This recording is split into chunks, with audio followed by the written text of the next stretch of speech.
dans le livre du prophète Saë, chapitre 34, qui raconte que l'Elpe de Jova est pleine de sang. Lisons notre frère Ashbert. Approchez nation pour entendre. Peuple, soyez attentifs, que la terre coûte elle et ce qui la remplit, le monde et tout ce qu'il produit. Car Jova est courouque contre toutes les nations, en flamme de fureur contre toutes leurs armes. Il les voue l'extermination, il les livre au carnage. Leurs morts, ceux qui sont tus, seront jetés, rejet dehors et l'infection esverra de leurs cadavres. Et les montagnes se fondront par leur sang. C'est pour raconter que Jova va accomplir un grand carnage. Bien esser ce grand carnage. Ce sera l'avenir, au moment de la grande bataille d'Armageddon. C'est dire que Jova va Armageddon, par l'intermédiaire de son fils, répandre le sang de toutes les nations et de tous les peuples sur la terre, comme on foule les raisins dans le pressoir.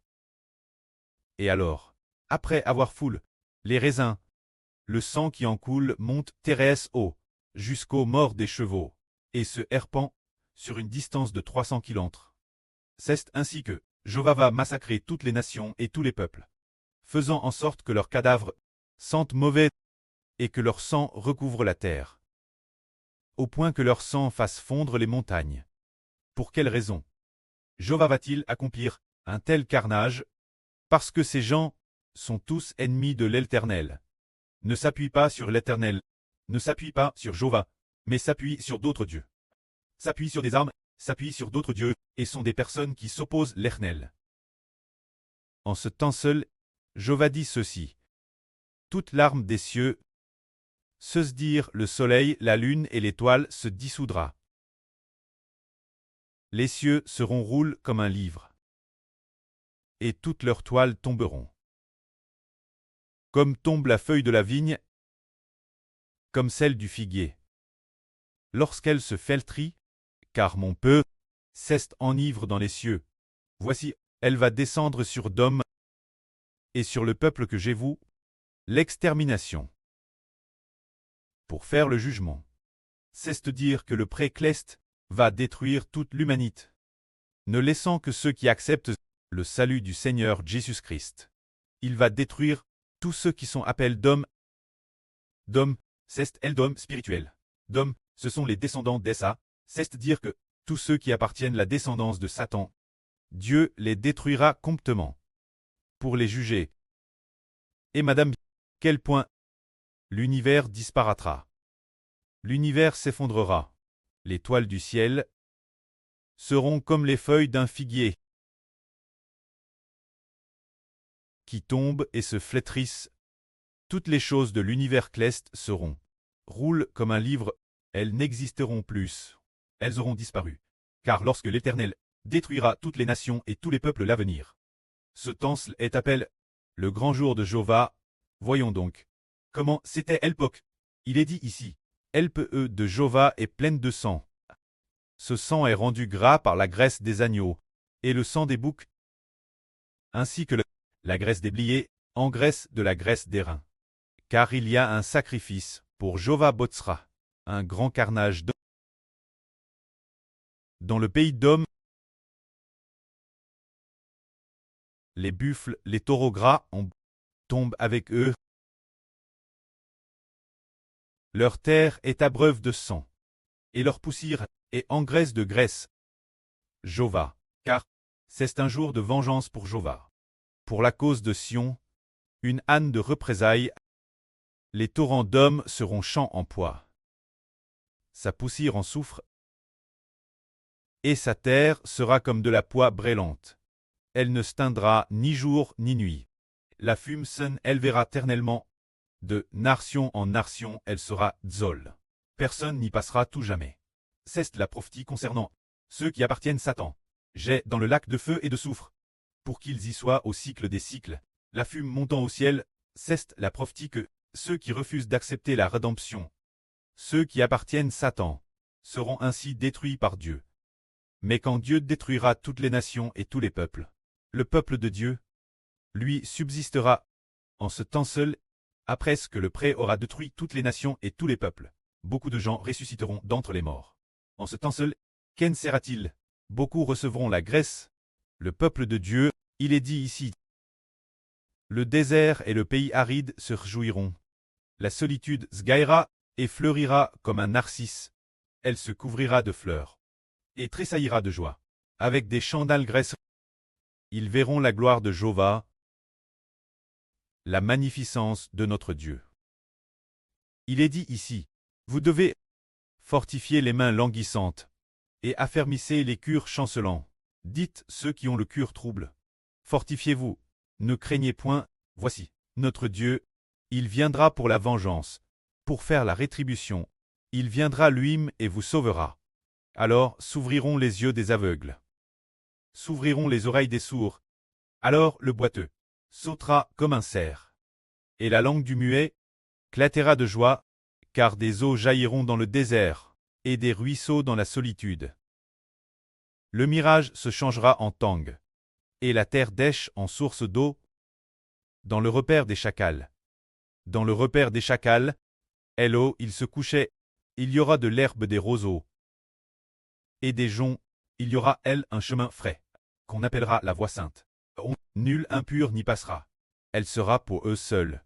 Pour ceux qui suivront cette voie, c'est en ce temps de Slel. Après ce que Dieu aura détruit toutes les nations et tous les peuples, il ressuscitera son peuple. Et après avoir ressuscité son peuple, et celui qui était aveugle verra, celui qui était sourd, ses oreilles entendront, celui qui était boiteux. Alors il sautera comme un cerf, celui qui était muet. Ils pousseront des cris de joie.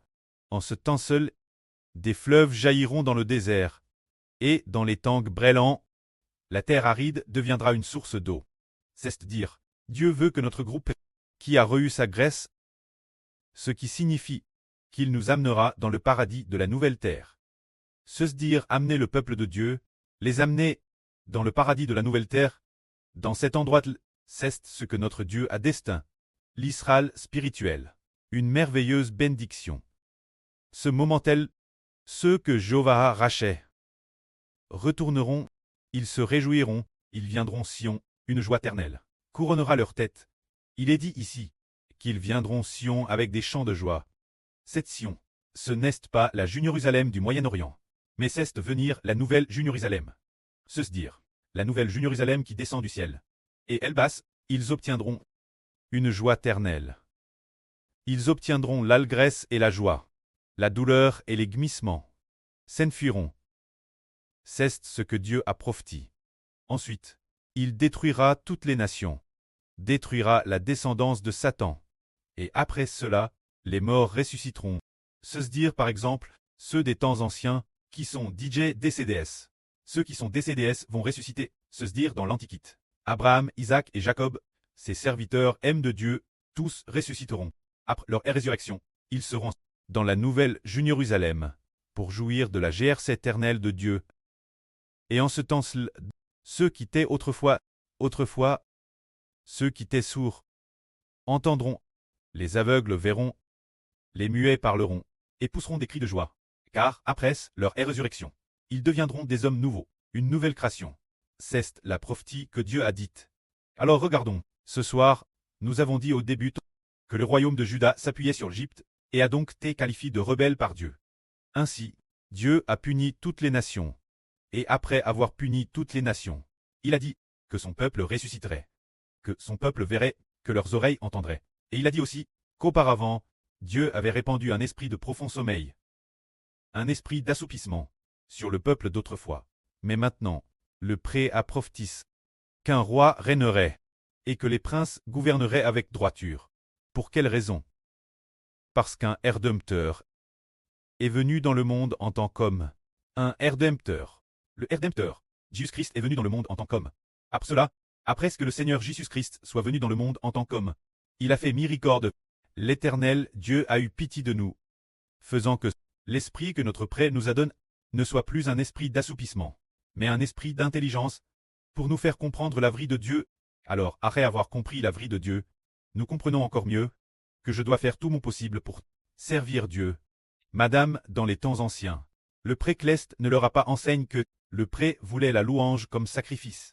Il leur a seulement dit de offrir des buffles et des brebis en sacrifice comme dans le Helvétique. Le premier chapitre dit que si quelqu'un veut présenter une offrande à l'Éternel, il doit offrir du bétail, des buffles ou des brebis, et présenter son offrande sur l'autel.